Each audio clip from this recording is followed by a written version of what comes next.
Hello, everyone. Welcome back. It is Top Pins with Twins. It's Luke here. Paul is there as well, and we would like to introduce our very special guest, Kyle.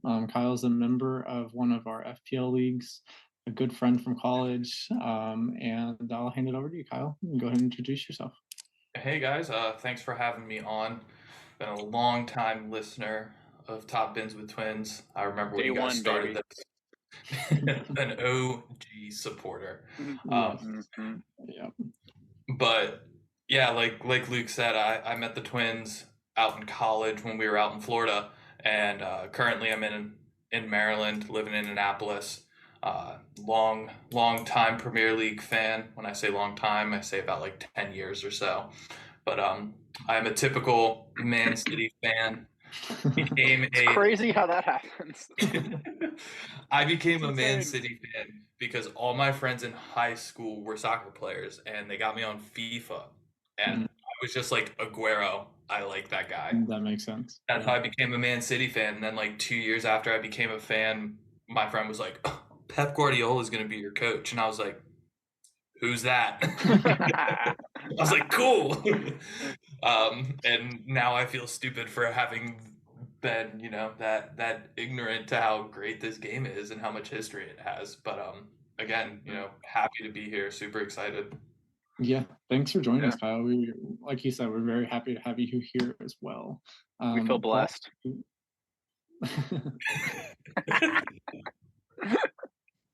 Paul, you want to kind of update the people on what's been up with you, or you just want to? We can just dive straight into teams. I mean, that would be great. Yeah, I don't know if people want to hear about my life right now. It's okay. We can skip this. We can skip that. Okay. You have to do that. Yeah. Luke, do you want to do whose team do we want to do first? Let's go ahead. You tell everybody what we're doing right now. Okay, so I think the best way for us to do this is we'll go through positions from all three of us. So we'll probably start at goalkeepers, work our way up to defenders, go to midfield, and then forwards. We can just kind of rotate as we go through those. So that way it's all kind of grouped together and we can really talk about those at the same time. Good shit. I'm here for it. So Kyle, as the guest, do you want to kick us off and tell us what two goalkeepers you will be picking for your wild card? Yes. So it was hard because I've been debating whether to actually wildcard this week, or it seems like a very popular one, or as well as around game week 8. It's when a lot of fixtures switch over. But I think I'm going to definitely keep one of my keepers, Turner. I think Matt Turner, he's just a must-have. Matty T, baby Eagle. Also, congratulations to him, about to have a kid. So number 2, right? I think, or is it? This is the first one, or is it number 2? I think this is number 2. I don't know. I feel like it's the first one because remember they did like the on-field like gender reveal. It's probably the first one. Yeah, okay. But go ahead, keep with the spiel, Kyle. You got it. But yeah, I think he's just kind of a must-have because of his price point, and he's a guaranteed starter. So I think that's a steal this year. I think it was kind of nice that there were no rumors when they came out with these FPL prices, and then he just kind of switched over. So I think that's a good one that we had this year. But I think a wild card keeper to pick up is Tottenham's keeper, Vicario. Interesting. I currently have Ederson now because of City's defense, but my only issue with Ederson is his price point of 5.5, 5.6. That can be really restrictive. Not that Vicario is much better at 5.1 currently, but City don't concede a lot of shots, so Ederson's not going to get bonus points for saves. He's not going to accumulate bonus points, which keepers do quicker than defenders. But Vicario currently is the top point scoring keeper, and Tottenham have just looked really good. They've got a solid back line. They've conceded 4 goals in their first 4 games. They held United to 0-0 or 2-0, and then Bournemouth 2-0. They kind of got sloppy towards the end of Burnley during game week 4, but I think it's just hard to pass them over, especially with their upcoming fixtures that they've got coming up. I think so. Like Tottenham have Sheffield at home, Arsenal away, Liverpool at home, Luton away, and then Fulham at home. So those like game week 8, 9 fixtures between Luton and then Fulham, those are very enticing. Yeah, Luke, and then they even after that, like game week 10, they play Crystal Palace away and then Chelsea at home. Those could even be considered good fixtures to own a keeper too. So it's a possibility. It's a good little chance. I don't know, Kyle. I don't know if I would wild card in Vicario though. I don't know if I would do that. Well, I mean, I'm interested to hear what you have because that's why it's kind of hard for me because he does have those 2 fixtures against Liverpool, especially against Liverpool.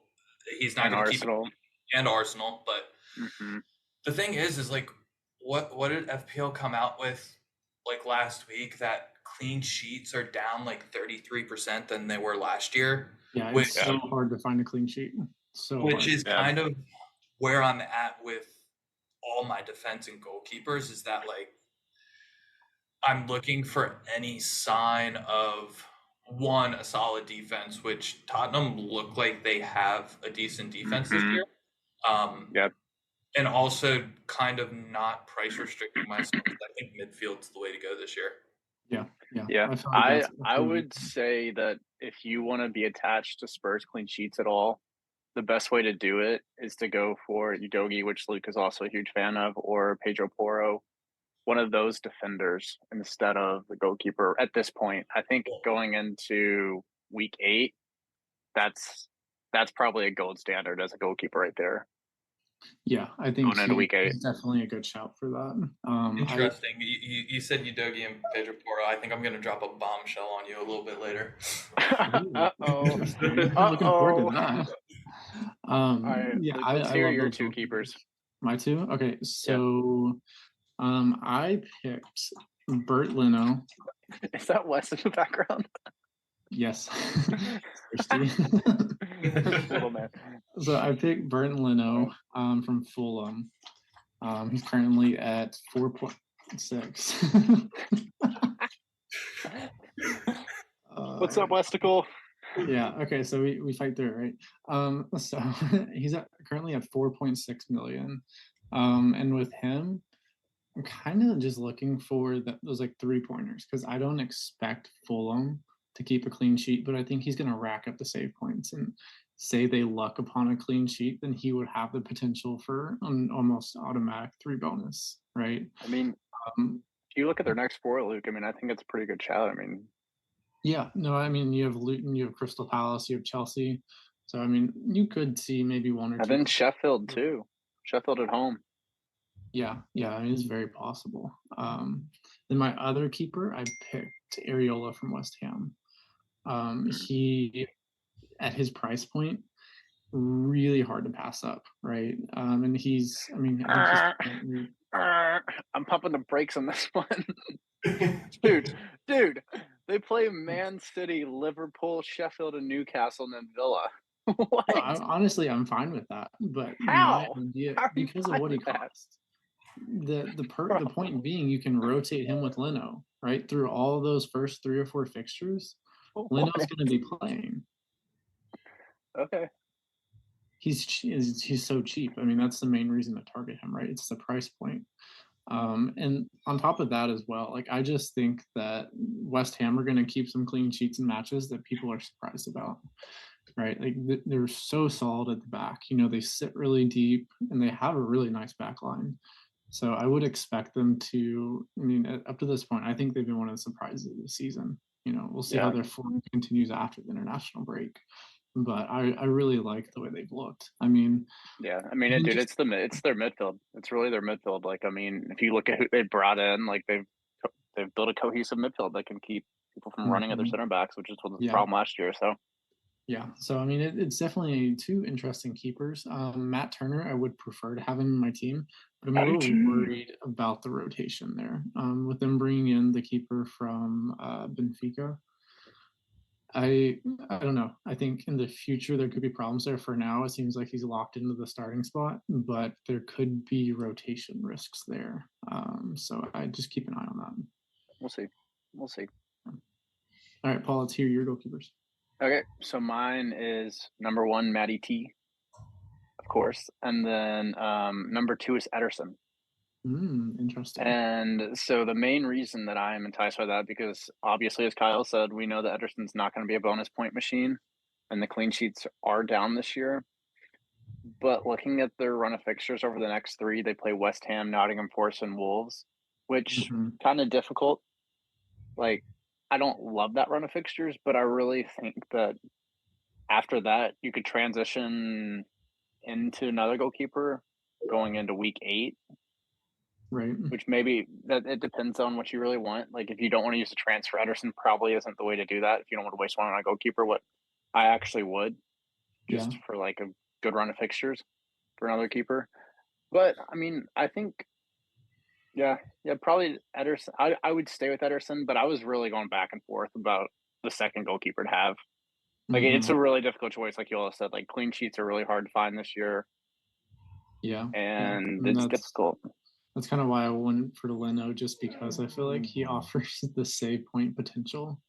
You know, and that's if we can get an extra point from our keepers this year, that could go a really long way. So yeah, one I was actually considering that maybe over Ederson, or like as a second option to Ederson after him, is Nick Pope. I think that's a good shout with their upcoming, with their flip of the fixture. Like, they have not looked well by any means to start the season, but they had a very tough beginning.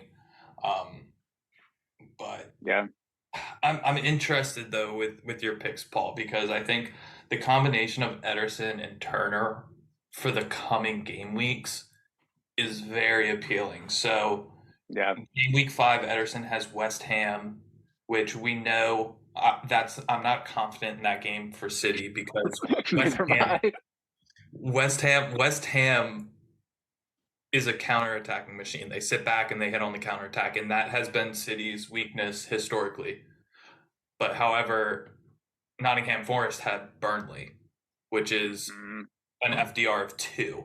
So you could start Matty T this week, flip back over to Ederson for City's matchups against Nottingham Forest and Wolves, and then they have Arsenal in game week 8, where Nottingham Forest have Crystal Palace. So I think that's very appealing. And then Luton too. Yeah, so it's very appealing, kind of like the rotation between them two at the moment with their favorable fixtures.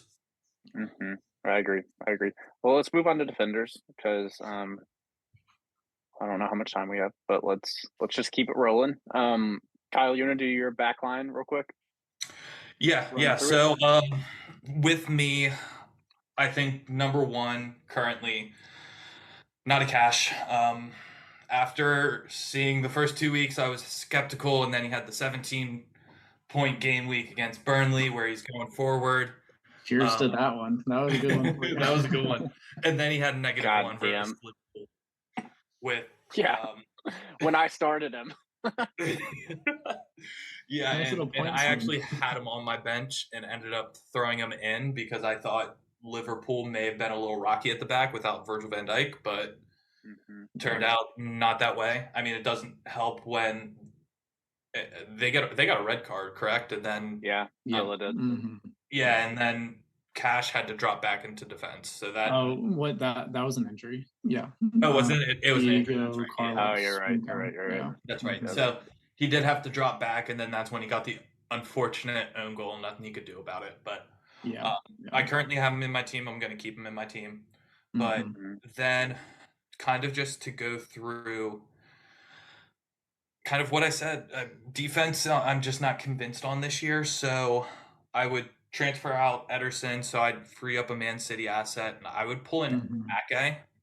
Interesting. I know that Yeah, at 5.1, I know that they were talking about injury concerns over this international break, but if I'm not mistaken, I'm pretty sure he was spotted in training like the next day, and it was a very he played all 90 whenever they played. I think they played Ireland yesterday. Gotcha. Yeah, so he's going to be there. Yeah, he's looked threatening on set pieces, corners. I believe he has about I think he has 2 goals this year already. So I like that. Absolutely. Absolutely, dude. Then this one's a tough one, but Gusto from Chelsea. I know that. Why do you say it's a tough one? Because Reece James is about to come back, so yeah. I don't think he'll get the minutes. But I think if Chelsea are smart, they'll rotate him in with injury concerns to Reece James, and knowing Reece James, he's going to get injured again. So price point of 4.2, where I'm thinking I will end up probably playing a back 3 most of the time going forward, is just hard to pass up. Yep. Bombshell, I would go with Romero. Oh, interesting. Tottenham's. So what is it kind of his goals up to this point? Is that what you're thinking? Is it the way he loves to tear people's ACLs and hurt them as much as possible? Yeah. We've talked about this. Come on, man. It is a very appealing factor, Paul, but no, that is not why I picked him. Does he get FPL points for that? Bonus points loves that metric. But Romero is just, yes, I've liked the way, kind of similar to Ake, how he's looked on set pieces, especially with James Maddison now on those set pieces. They're getting better service, I believe, this year, and Romero has been flourishing, and kind of all the same things I said about the keeper is that they're looking good. And then last one is I would go with Anderson from Luton. Interesting. Are you at 4.0? Price enabler. He is a bench. He would be a bench defender most of the time, but they have upcoming fixtures against Fulham in 5, Wolves in 6, and then a double game week 7 versus Everton and Burnley, all with FDRs. So he did get the goal versus West Ham. But who's their other defender that most has like a higher ownership? I think it's Bell. I think Bell has a high ownership. Yeah, Bell had a high ownership. I think Kabore is pretty high too. Right. Gotcha. Yeah, because Bell has a 6.5. But I think that's hard to pass up with those upcoming fixtures and this price point of 4.0. You could always sit them if they look really bad, which I would end up probably doing anyway afterwards. But with a double game week, I think it's worth a shot. Yeah. To have. I agree. I like that. For a price enabler, that's a really good shot right there for yeah. And I would honestly, personally, I would be a little worried about the double because it's Luton, but because their fixtures are so nice going into it, if he comes off the bench during that run, I mean, it's possible he comes in with points too, right? So I think it's a great idea for a wild card to have them built into your team already and not have to make those transfers again. I mean, go ahead, Luke or Paul. I was just gonna say, it's a little worrisome because he didn't play in game week 2 and he only had 13 minutes played in game week 3. However, I think with having 90 minutes played against West Ham, even though they lost 2-1, and he scored the goal, and honestly, they didn't look as bad as they have. They look better. They look better. They looked a lot better. So I think that just gives them hope going forward. Yeah, it does. I mean, like you said, Kyle, exactly. This year the clean sheets are kind of sporadic and everywhere. I mean, you have 2 shots at a clean sheet with one defender, even if it's on Luton in that double week. It may be worth starting him, honestly. Cheeky little shout there, Yeah, it definitely is. I like that backline a lot. Yeah, I think Romero is someone to keep an eye on as well because his price point, a lot of people prefer Udogi, and personally I do as well, but I could easily be overlooking Romero. So I definitely like that shot. I think it's a good one. Yeah. All right, Luke, let's hear your back line. Big dog. All right. So if I were to wildcard this week, I think I would be trying to play a little aggressively. So with that being said, my back line would be Alex Moreno from Villa. I think, there's going to possibly be some rotation, maybe build him into the squad, but with my other defenders, I could easily sit him on the bench for like a week or two. And then by the time he gets, going full fitness, ready to play all 90, they have a really nice run of fixtures, and it's a transfer I wouldn't have to make afterwards. So I really like that a lot. After that, I have Trippier as one of my defenders, which is probably going to be pretty controversial. But I think their run of fixtures look incredible. I think they're going to turn it around. Like under Eddie Howe, Newcastle has shown that they kind of go through these highs and lows throughout a season, but yeah. I do expect them to respond and have a pretty emphatic response. So I'm happy to have them in the team. My third defender is going to be Estupiñán. I think, in my opinion, regardless of Brighton's fixtures, he's locked into the team, right? And then for my fourth defender, I have Egan Riley. He's a 3.9 mil defender, so he's an enabler. And as we'll see later, I had to have him on my team in order to kind of get this where I wanted it. My fifth defender is Udogi.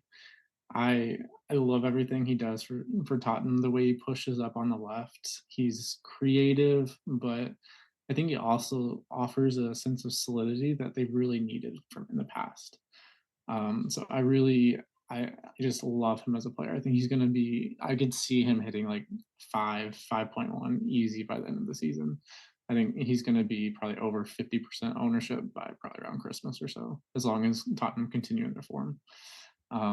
Yeah, that's my back line. Paul, I'm going to pass it over to you, and let's see who you have in the team. I'm going to read it real quick. So I have Udogi, Trippier, Cash, Gusto, and Chilwell.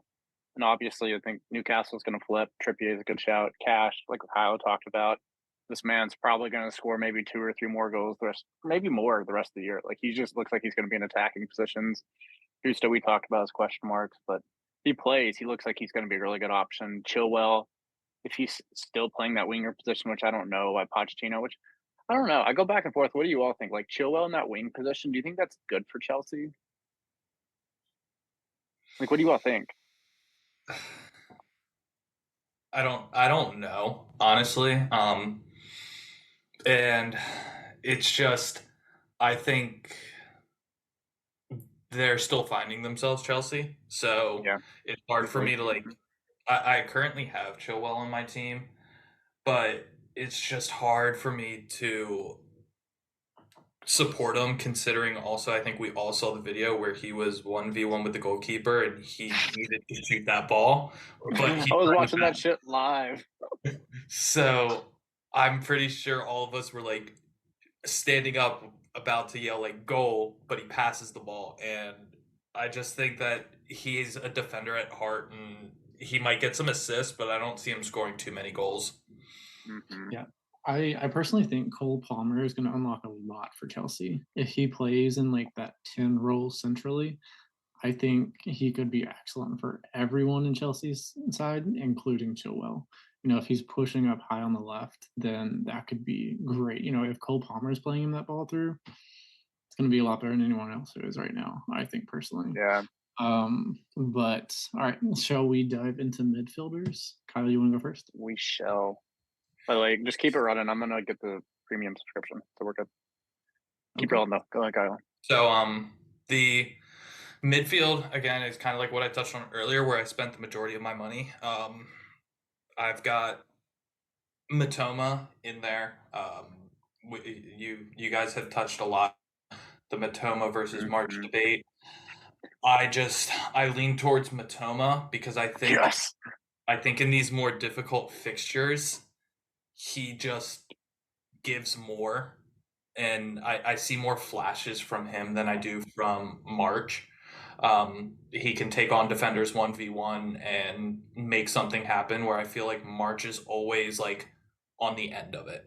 So he might get some assists to March, but he'll also get more assists to other people. So that's why I just kind of lean more towards Matoma, but I don't think you could go wrong either way. Yeah. I'm going to keep Madison in my team. He's just looking really good. They've got Sheffield, and then this again is where that like 7-8 is kind of also more appealing, because they have Sheffield at home, but then they have Arsenal away, Liverpool at home. But then they come back with Luton away, Fulham at home, Crystal Palace away. So if you also wild card around that 8, it's very appealing for him. But then I started my transfers, and I'll go with Diaby. Yeah. I think we're good, guys, just so you know. Take Sweet. whatever time. Diaby, Aston Villa has just a very good run of fixtures here coming up. They've got Crystal Palace, they have Chelsea away, Brighton at home, which are a little bit more difficult games, but then Wolves, West Ham, Luton, Nottingham Forest, Fulham. Yeah, so that's an excellent run. And he's returned against Newcastle, Burnley, Liverpool. So he didn't do against Liverpool, but those are people they played against. He's looked good, so I like him in my team. I have 2 premium midfielders. Number 1 is Son. I think, for all the same reasons of Madison, and this is very dependent on if Son stays in that striker role. He flourished in it last week. I think that he's the man to play there. I think even if you want to start for Charleston, you need to put him on the wing, and I think he'll probably put away more chances. I think he's in his head a lot, and he just needs some pressure taken off of him. So if he plays on the wing, he's not as expected as many goals. But I think that switch is going to be helpful for Tottenham. And Son, we all know his abilities. He can go off for 3 goals. And even against Arsenal and Liverpool, they both have looked rocky at the back at times. So I wouldn't be surprised to see him score 1 or 2 goals. He always comes up in big games as well. So, Kyle, I'd love to hear your opinion. That Arsenal and Tottenham matchup, who do you see coming out on top for that one? Currently, based on run of fixtures and players' forms, I see Tottenham taking that game. However, I could also see like a 2-2 draw. Yeah. I can't believe it. Arsenal's back line has not been looking good. I'm in shambles. I'm praying on your guys' downfall this year. No, I'm praying on your downfall, motherfucker. Everyone always is. And just, I think Tottenham have just kind of like have a spark in them. I don't know. I mean, it's kind of weird considering they lost Harry Kane. I think this team would have been very exciting to see with Madison and Kane in the same team. I think nuts. 100% agreed. I could go on about this for hours. Like, I think if Harry Kane would have stayed at Tottenham, it would have changed FPL completely. Dude, he left at the exact wrong time. Yeah. Literally, like, did you hear the interview he did last week about Bayern Munich, where he was like, I left Tottenham because I really just wanted to be in contention on UCL nights and these big nights and all these things. And it's like, bro, you literally probably, if he would have stayed, they would have been in contention probably to win the Prem. Yeah, my guess. I wouldn't be shocked though to see him do like a year, maybe 2 at Bayern, and then go to like United or something like that. Don't mention that on the spot. I'm just saying. I feel like it's very, very possible from what I've heard. So I don't know. Well, anyway, my last defender to get back on, or midfielder to get back to this is Salah. I am I was able to make room for him at that 12.5 currently. I've slept on Salah the past 2 years because last year and this year currently, just because you have Holland in there for 2 or 1.5 million more. It's hard to fit both of them in at the same time. Mm-hmm. However, Salah has been just kind of like a point machine, which is it's sometimes hard to justify for the price point of 12.5, but he has returned in every game this year. 5 points against Chelsea, 5 against Bournemouth, 5 against Newcastle, and 8 against Aston Villa. He is averaging an expected goal contribution of 1.17 every 90 minutes. So he's also averaging. It's not that he's outperforming his XG or his XA. He is expected to return every game so far. Yeah. And they play Wolves, West Ham. They do play Spurs and Brighton, which could be difficult. But then they have Everton, Nottingham Forest, and Luton, which if Salah finds his form, that is a very, very appealing captaincy option for those game week fixtures to rival Holland. Yeah, I completely. You're exactly right. I think that's one of the biggest arguments for bringing him in on a wild card is purely just like he offers that explosive nature and also consistent points that make you feel a lot comfortable captaining him over Holland. And he's on pins, nailed on pins. Love that from a midfielder. I don't know if he should be. I think he'll still be on. That five quarter against Bournemouth, a little sketchy. I think he's still nailed on to him, but he has been looking pretty sketchy this past.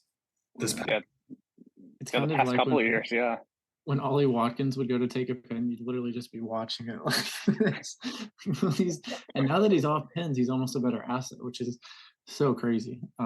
Yeah, but I think that I like the slosh out. He's kind of similar to Harry Kane was last year, where it was just like a goal a game. Maybe you get 2, maybe you get 2 assists, but you feel like you're going to get points from him regardless. But you also feel with Salah, though. I feel like there's going to be that week where he just has like 3 goals and 1 assist. Like he just has that like burst ability to like just get so many points in a week. Yeah, and we saw that last weekend, well, 2 weekends ago now, I guess. But he just has the poacher's instinct. He's just hanging out at the back post, gets a tap in, and that's what we want from our FPL assets. Yeah, totally agree. All right, Lucas, let's hear your midfield. All right, so this kind of ties in nicely to what Kyle was talking about earlier in his midfielders. My first midfielder is Solly Marsh. I just was waiting for the booze to come. Yes. So Matoma. As we all know, I'm a big fan of Solly Marsh. I think this season he has been in really good positions, especially the first 2 fixtures, right? Against Luton and Wolves, he looked incredible. The connection between him and Enciso was fantastic, but now that Enciso's out for who knows how long, that is kind of something negative in his direction at the moment. But I love the idea of him being on an opposing wing to Matoma, just because he can be on the end of, Matoma's almost always going to beat his man 1v1, right? Yeah. He's just too quick, too creative with the ball. Hey, did you all know that he did a dissertation on dribbling? Have you all heard that random fact that nobody else knows? No, wait, tell me more. Can you believe that? Just sorry, I interrupted you, but keep going. Yeah, but I was just saying, like, as Matoma forces a defense to rotate, I feel like Solly Marsh ends up in these amazing positions around the 6-yard box, and he's on set pieces as well. So I think that's something that kind of differentiates him a little bit in my mind. Did he write a on dribbling? That he might have, but I don't think he told anyone about it. Hey, we can't blame Matoma for this.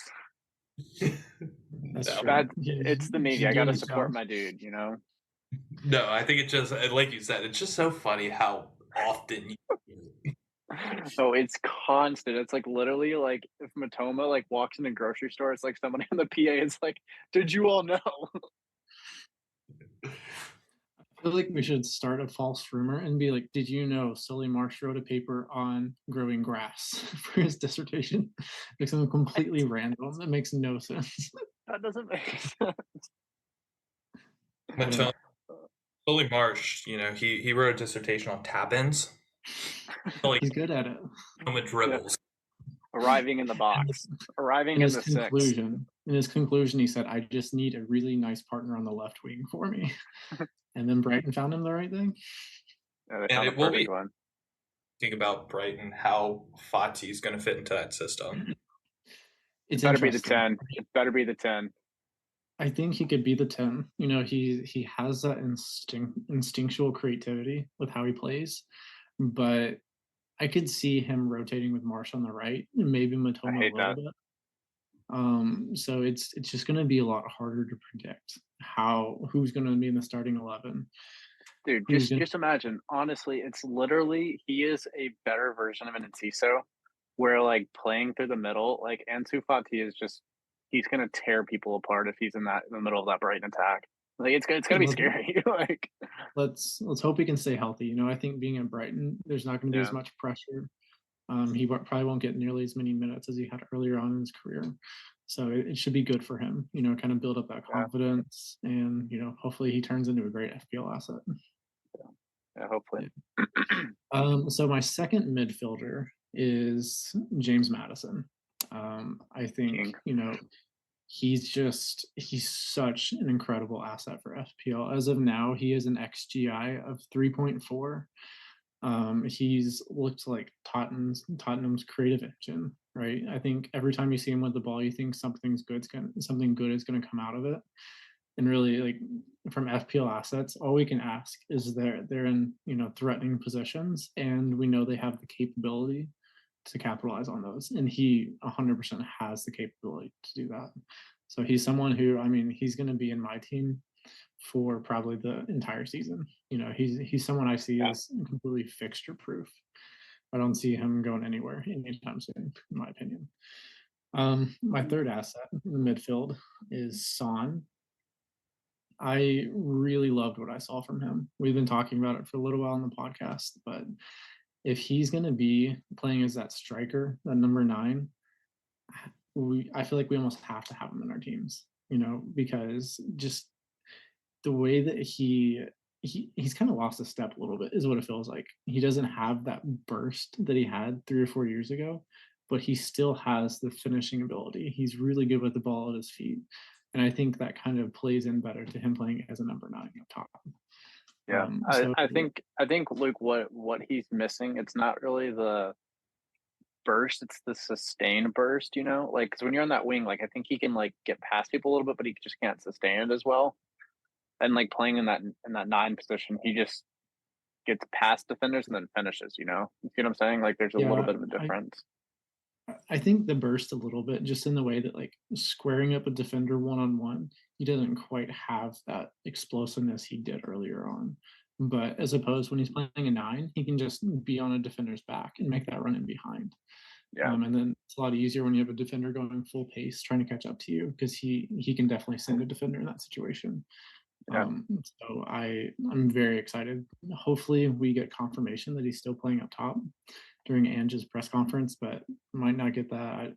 I don't know. So I think for a lot of people, it'll be very dependent upon where he's playing, as we've said earlier. But if he is playing up top, I think he's a very interesting captaincy option this week against Sheffield. Yeah. I think I agree with he's that. keeping an eye on for that. But okay, so moving on, my fourth midfielder is Diaby, very similar to Kyle. I think that he offers a really nice attacking option in a very attacking team. And we've seen like his XGI currently is 1.4, he already has 2 goals and 1 assist. So he's really outperforming those numbers, and I don't expect to see him kind of revert to the mean. I think he's very clinical and he finishes really well. He's going to be a great asset for Villa for a long time.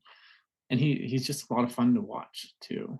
As we own these players in FPL, it's a lot more entertaining if we enjoy watching them play, because we know we're going to watch them play, so we might as well enjoy watching players that we enjoy, and offer good FPL value as well.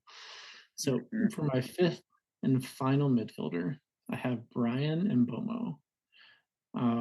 He has been a revelation this season. Everyone thought that, including myself, I thought that Brentford were going to fall off a little bit, and they really they haven't done that. They've been incredible assets to have across the board. If you got early on him and Wissa, I mean, that's a huge asset for your team. And now it feels like we're all trying to catch up a little bit around the time. Maybe they're cooling off, maybe they're not. So it's a difficult time to decide whether or not to bring them in. But with the way that Mbomo's been playing, I think he has to go into your team if you're wildcarding, especially with their fixtures coming up.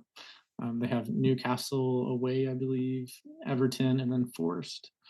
And all those are really good matchups. So I think, if maybe they're not making your team. Wait. You think Newcastle and United away both are good fixtures for Brentford?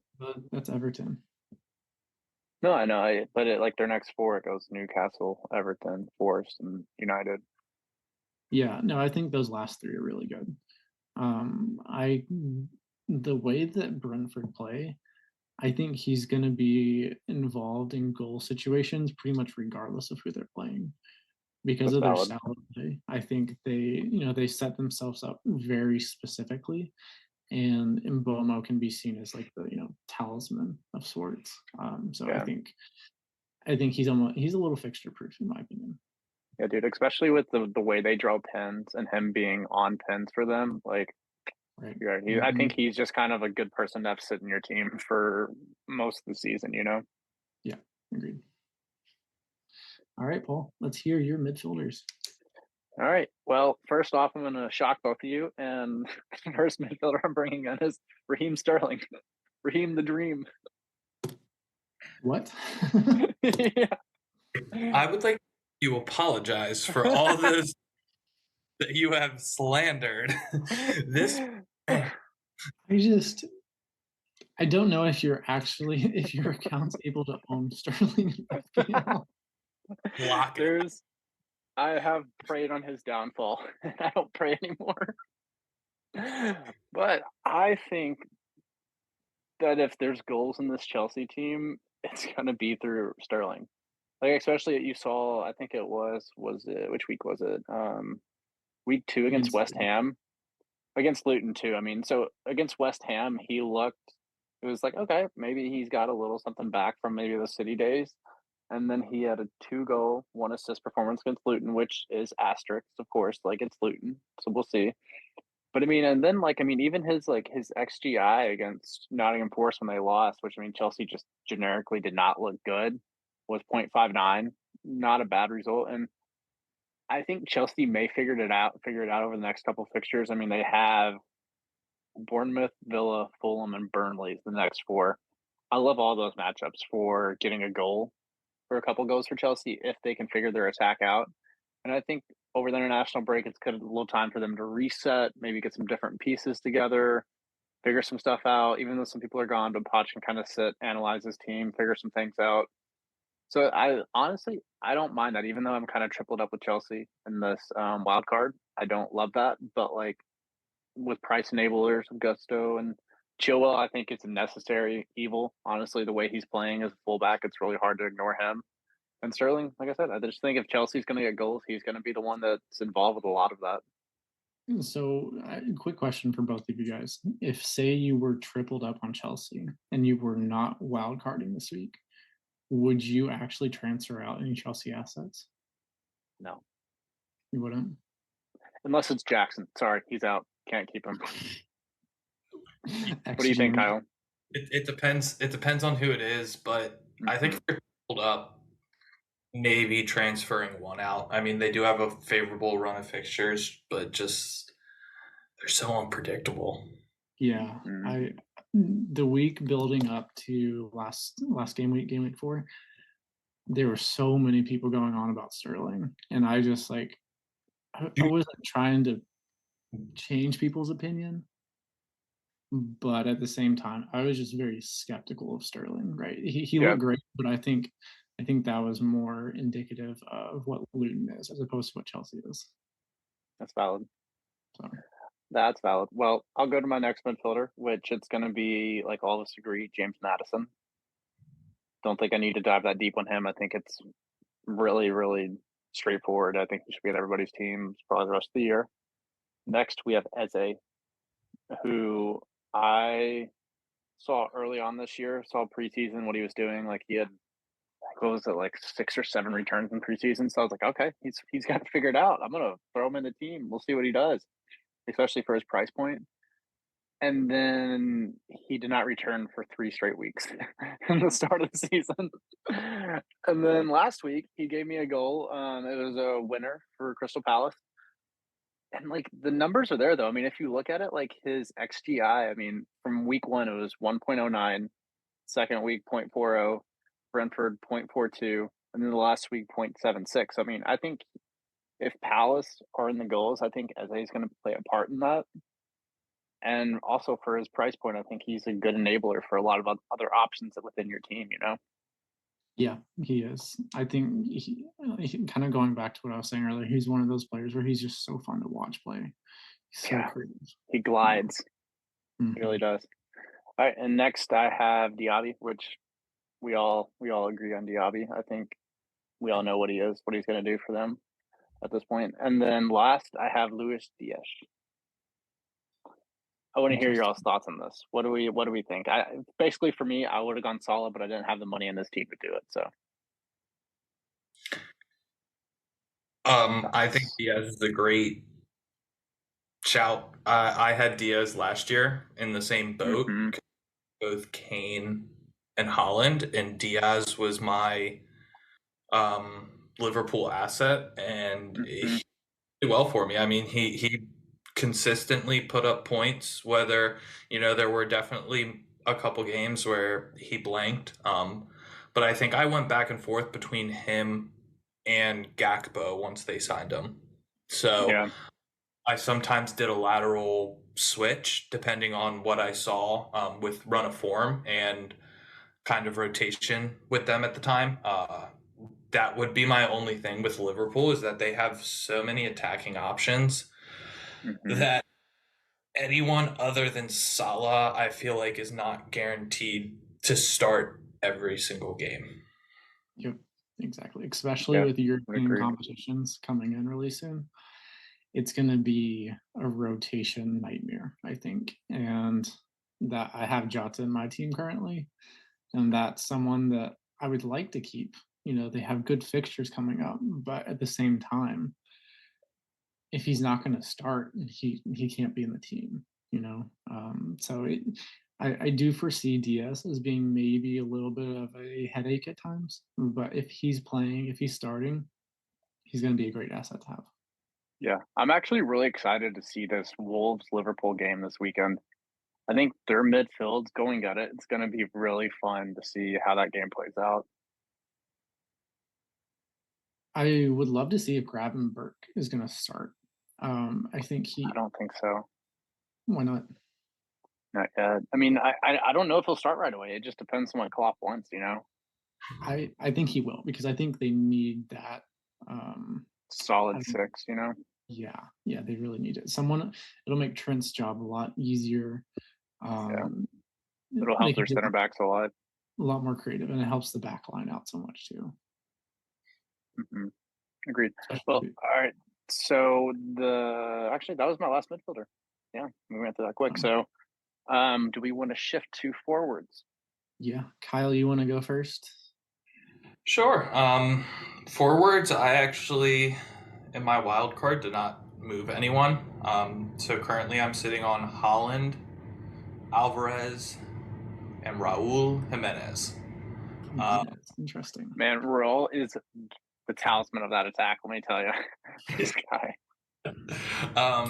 So Haaland, there's nothing to say about him. Alvarez, I was very happy that I was on Alvarez at the beginning of the year. And his first game, he started, got an assist, and with the KDB injury, it kind of, as a City fan, that kind of sucks, but it made me as an FPL owner more confident that Alvarez will play almost every game either alongside Haaland or underneath. I really enjoyed him playing underneath Haaland. I think he's kind of thrived in that position. He's picked up the ball, run. He does have good distribution, so he gets those assists, and he just kind of also has that poacher instinct where like Haaland shanked his shot, but Alvarez was right there last week to just tap it in. So it does worry me because Foden could easily take up that role, I think, and perform at a similar level. Luke would argue better. Yeah. I don't know if I'd argue. I think they have different attributes, right? It just kind of situationally, one's better than the other, and it just, it is what it is, right? Depends on whatever Pep decides to do. So I was hoping you'd. Oh, yeah. Go for it, Luke. I was like, okay. I was setting a stone. I threw the lob there, and you just watched it go out of bounds. That's frustrating. Maybe, I guess, but I really do appreciate everything that Alvarez does. I think him playing with Haaland offers a really kind of dynamic partnership. Okay, it is kind of crazy though that he had 2 assists and 1 goal against Fulham. His XGI was 0.67. In the game before against Sheffield, his XGI was 0.97, and he had nothing. That one he should have returned. That's crazy. And then he has making up for it. And then against Newcastle, he has a fucking XGI of 0.13, and he gets a goal. That goal was filled. Yeah. No, agreed. But it's just kind of funny that he's playing against his stats basically. After that Newcastle, that Sheffield game, he should have had an FPL assist with the penalty that Haaland hit off. That's true. Yeah. Off the post. Valid. So that's probably where that, because I guess it's XG that he had that's boosting that stat. He had an XG of 0.79, but he should have returned in that game as well, nonetheless. Yeah, no, I agree. I will say after that Newcastle match, I was ready to give Foden the Ballon d'Or. I mean, he looked so good. Yeah, Luke, you came on this podcast and you were like, everybody disband your teams, just build it around Foden. You can't tell me he was so good. And then Grealish gets injured and he plays out on the wing, and he had moments, but just his FPL value has dropped a lot since that. So okay, can we just pause the podcast right now and talk about how much I want to go on a bender with Jack Grealish?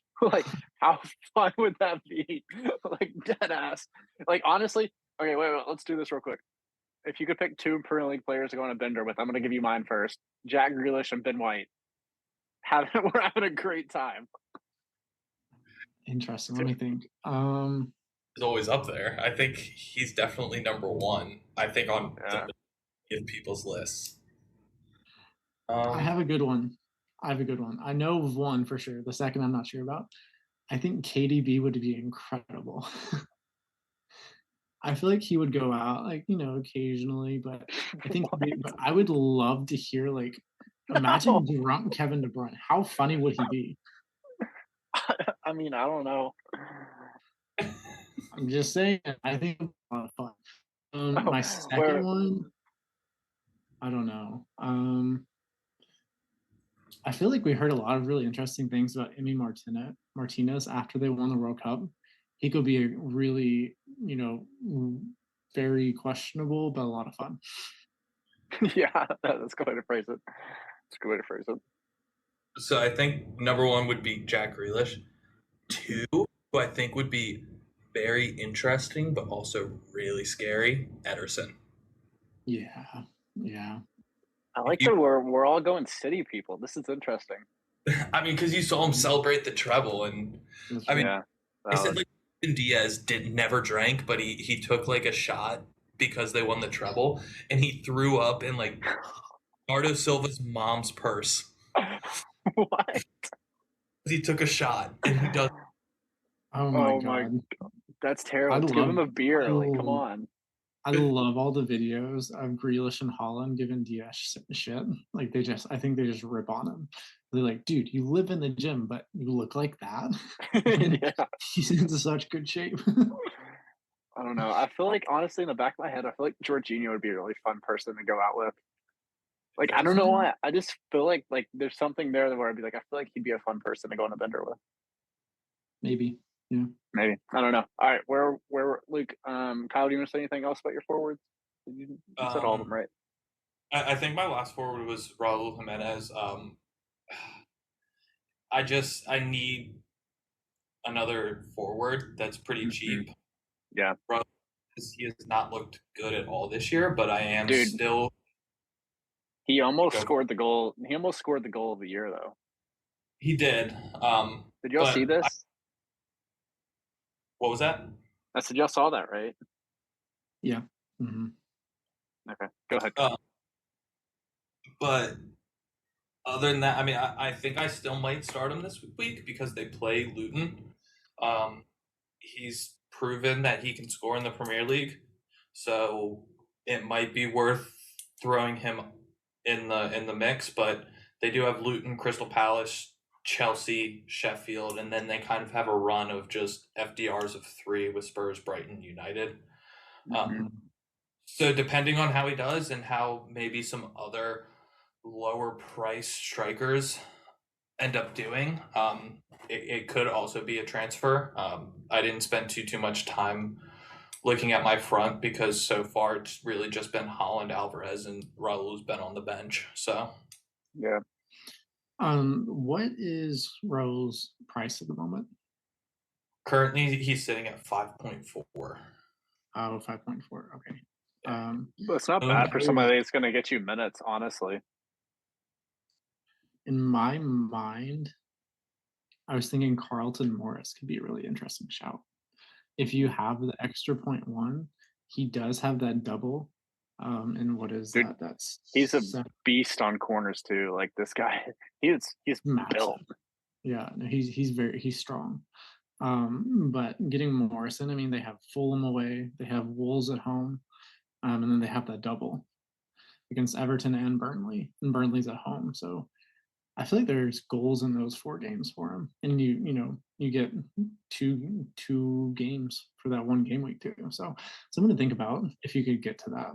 I think I'm sitting if I use this current template right now, I have that extra 0.1. I would currently be sitting on 0.3 in the bank, which I don't necessarily love. Currently, I have 3.3 million in the bank, which honestly is too much, but it gives me that flexibility to transfer to almost any high profile asset that I want for any given game week.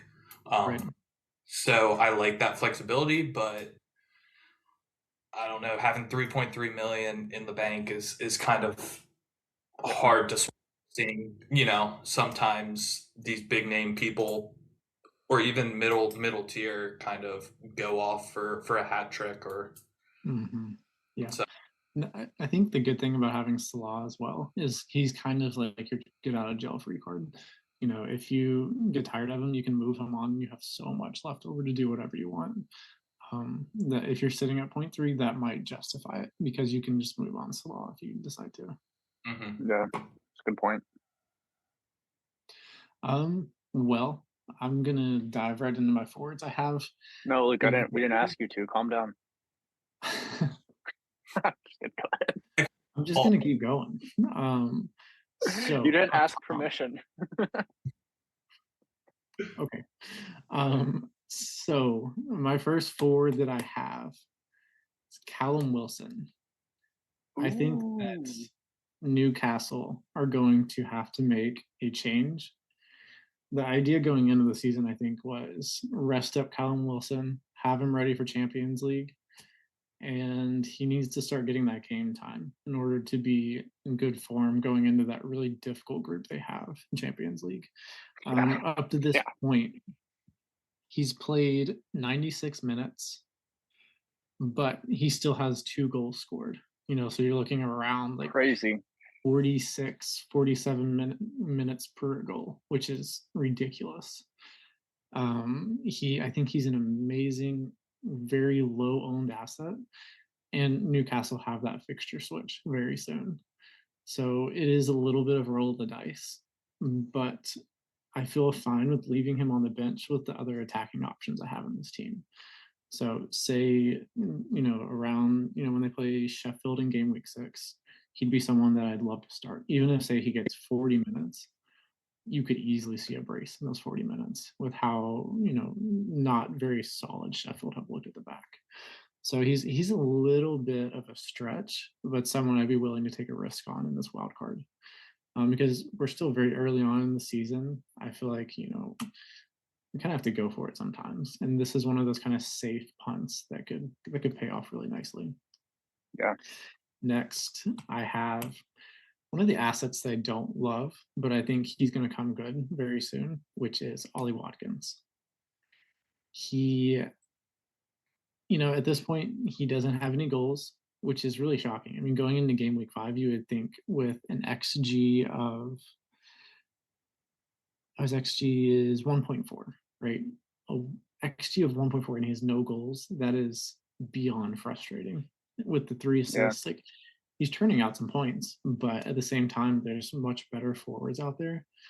But I do think he's going to start putting the ball in the back of the net, because otherwise he's going to be rotated and he's not going to be playing, right? If he continues to go through this run of form. I mean, we've talked about this, Luke. I think that if Villa want to be the team they want to be this year, they have to find a way to integrate him into the attack. I mean, honestly, he's a really viable part of their attack, but just hasn't happened yet so far in their new system. So yeah, figure it out. Villa's had a really strange run up to this point. They get thrashed by Newcastle. They look really great against Everton. Look good against Burnley as well.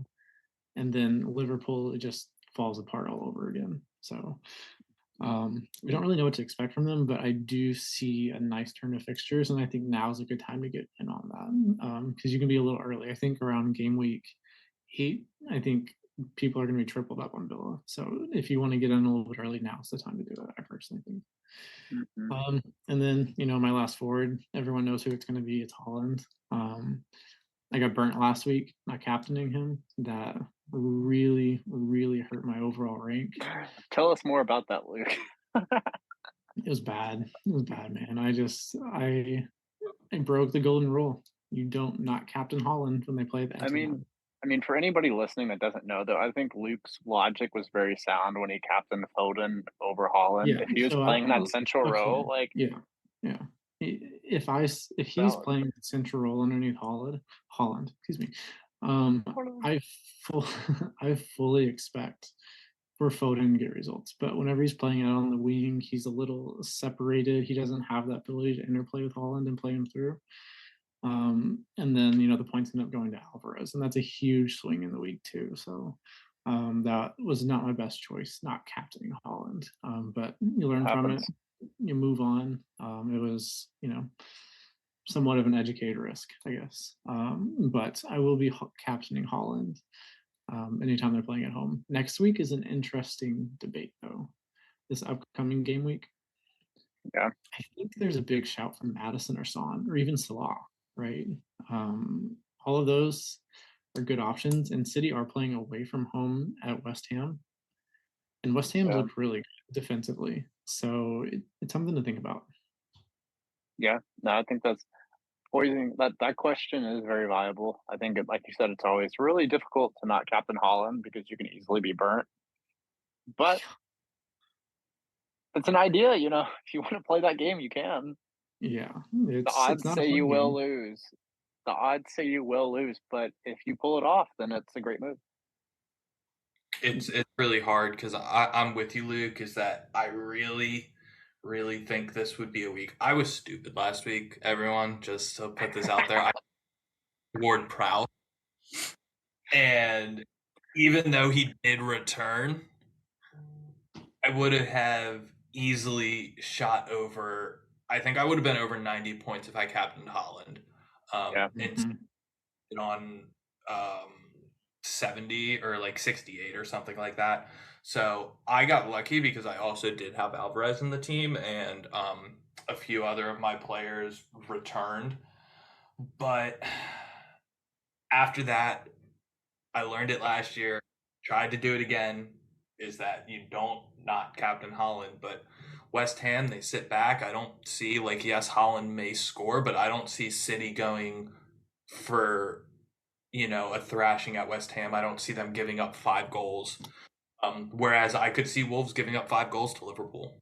Yeah, agreed. Yeah, and that's kind of my debate as well too. Is like I have Jota. If he starts, he could easily return. But at the same time, I don't know if I want to put up with the rotation anymore. I mean, I will for sure. Like I said earlier, I'll be up for that 7:30 game on Saturday. Also, we've been missing the Premier League for a week, so Yeah, but coming back. I mean, I what was it this week? I was like, is this what people do? Like, I put up. I was like, what do people do on the weekends? Wait, you want to go to the farmer's market? What? What was I was going to say something? Oh yeah. Just to remind everyone. So for game week 5, the first fixture is on Saturday. So we have up until Saturday to pick Bless up. Get me all those leaks. Really committed to it. I want the leaks. If you're really committed to it, here in the US, you can wake up at like 5:45, 5:50, get the leaks. If anything's out there. Take another nap. Yep.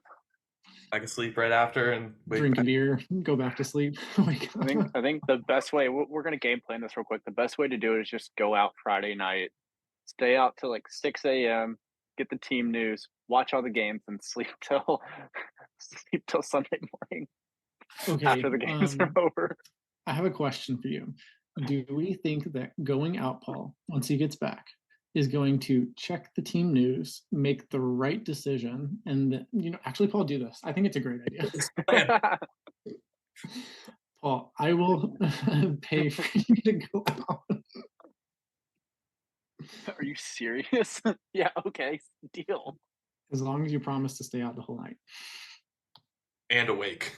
Yes. I'll do it by myself. I have to. All right, of like Ted Lasso, he's gonna be like by himself in a restaurant with a beer. He's just gonna learn football. Yeah, I'm gonna figure out what is it called? Ultimate Football. Total Football, I think. Total Football. Yeah. All right. Well, Luke, are you done mentioning was that all your forwards? Yes, I am done with mine, and I will hand it over to you to share yours. Okay, thank you, King. So, in opposition to what you said about Wilson, I also agree with your sound premise on that. I think it's a good option, but I'm playing it safer with this wild card, and I'm bringing Isak in as one of my forwards. And that's mainly due because, I think with the run of fixtures they have coming upward, Brentford, Sheffield, Burnley, West Ham, Palace, Wolves, how could you not want a Newcastle attacker? Like, honestly, I think it's like, I really wanted to try to find a way to get a Newcastle mid in with bringing Trippier and Isak in. But it just feels really like, I don't love Harvey Barnes coming off the bench. I don't love honestly, the one I was really thinking about was Almiron, because he's had a lot of moments this year where he's had a lot of stuff go off the post. He had Allison make an amazing save on him on that corner where the ball rolled out to him. He just killed it, crushed it at Allison. He made an awesome save. But I think he would be viable, but I didn't bring him in. But I think Isak is probably the best way in a Newcastle's attack for what you pay and what you're going to get out of him. I think he's the best way, because I think Wilson could be, but we're not certain about that. So I think this is the most certain way to get into Newcastle's attack. Mm-hmm. Okay, and next I have, as you all know, I'm a prisoner of the moment. I have Gabriel Jesus as my second forward.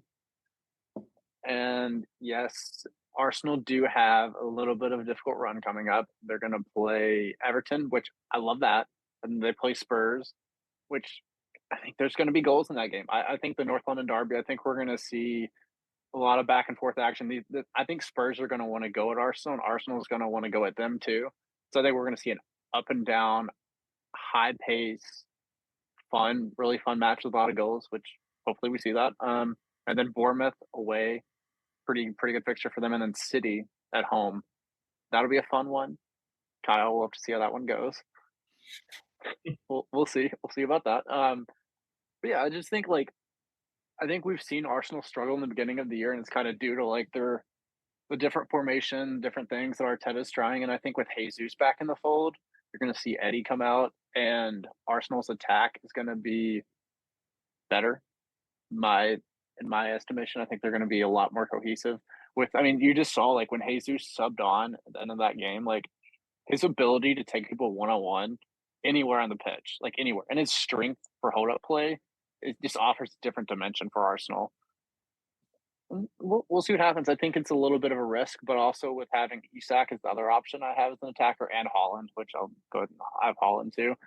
I think Jesus is a good little shout for maybe somewhat of a differential, somewhat of a different attacking option for people to look at.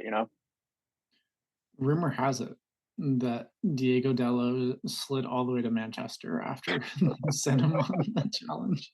He didn't even have to get on the team bus.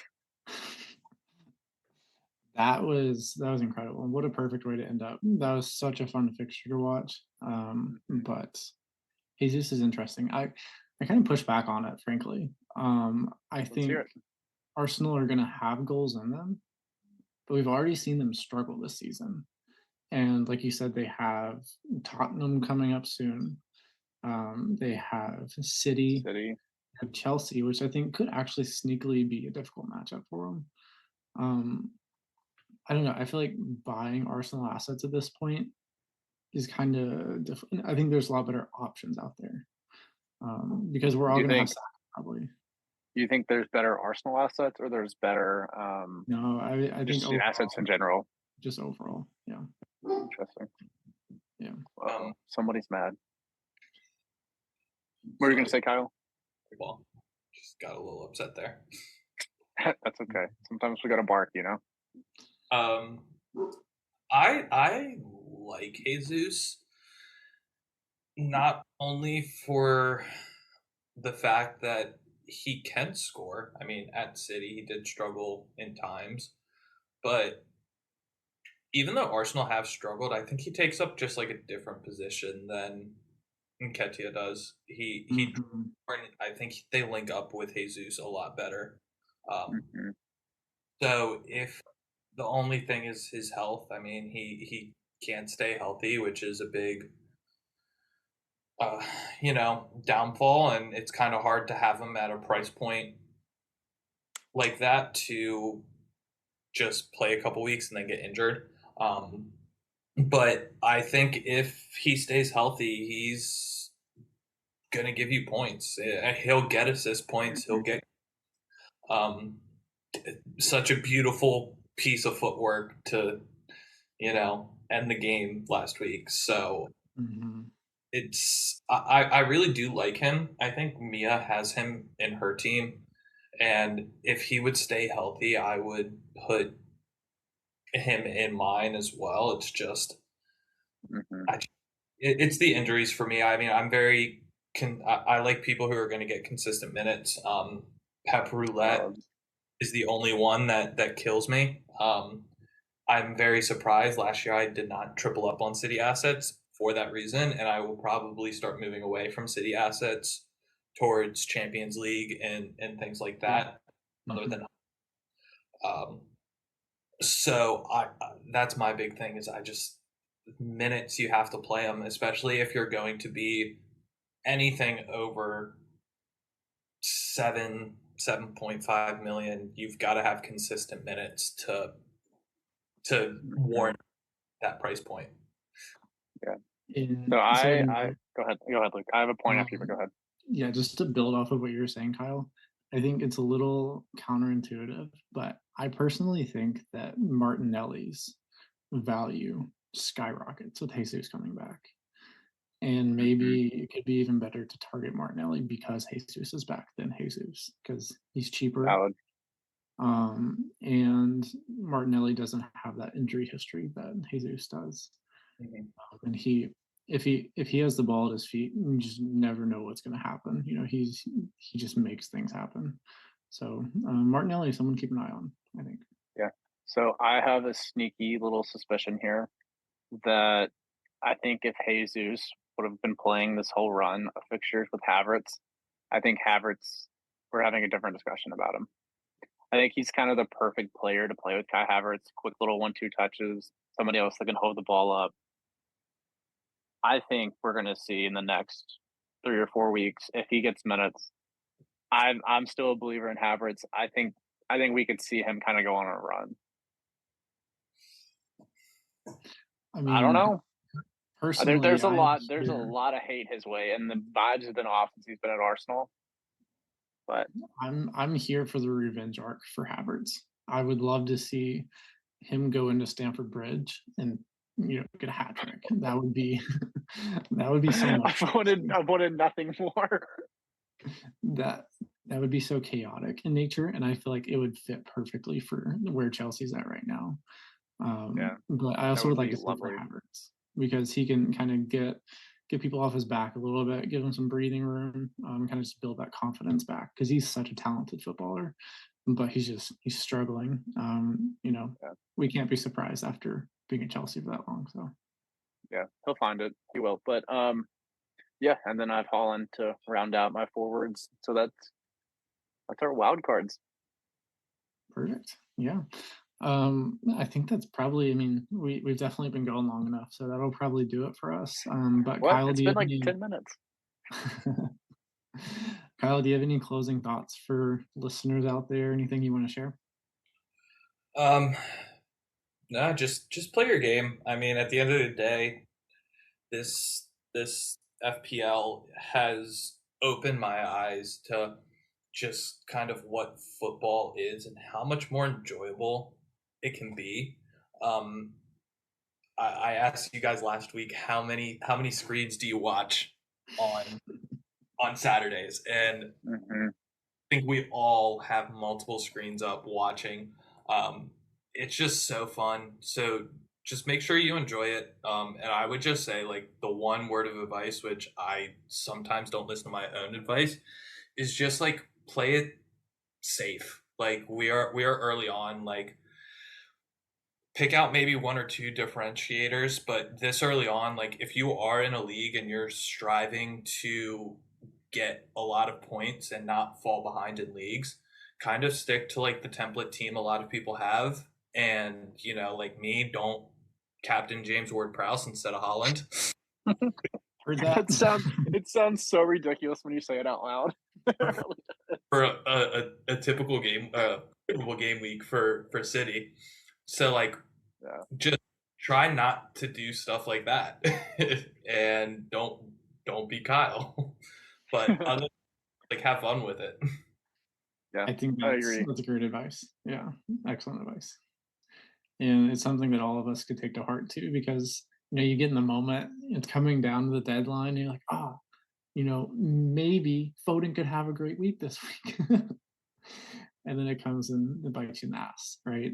So we're continually learning, continually getting better. But I love that point you made too, Kyle, where it's like it kind of opens your eyes, right? Whenever you're looking at these assets in game, like, you're analyzing teams' formations, what positions they're taking up, and it makes us continually learn about the game as well, which is incredible, right? That's one of the coolest things about it.